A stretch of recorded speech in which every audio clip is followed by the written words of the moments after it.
উত্তর কলকাতার পুরনো বাড়িগুলোর ইটকাঠের গাঁথুনিতে আজও মিশে আছে আভিজাত্য আর নস্টালজিয়া।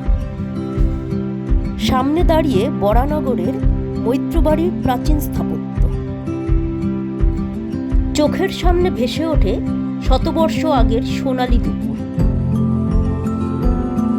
ইতিহাসের এই আবেগটাকে শুধু চোখে দেখা নয়, নিজের মতো করে ধরে রাখতে ইচ্ছে করলো আমার জল রঙে।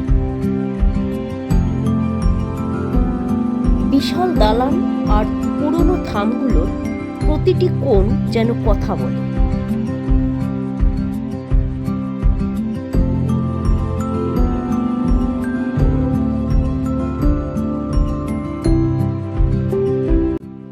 তিনশো বছরের পুরনো বরানগরের এই মৈত্রবাড়ি শুধু একটি ইটের আর কাঠের কাঠামো নয়, এটি একটি যুগের দলিল।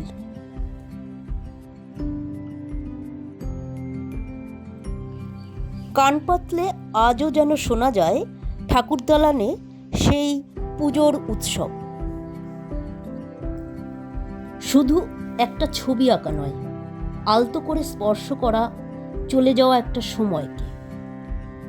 আধুনিক কংক্রিটের ভিড়ে এই বনেদি বাড়িগুলো শেকড়ের সন্ধান দেয়, যে যুগে আমি জন্মাইনি, অথচ সেই পুরনোর গন্ধ, বাড়ির আভিজাত্য মনে হয় আমার খুব চেনা।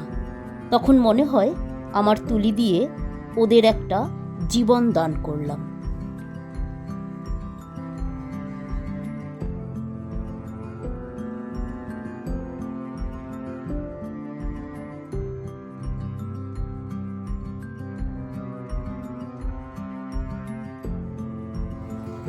আপনাদের কেমন লাগলো বরানগরের মৈত্রবাড়ির গল্প আর আমার জল রং?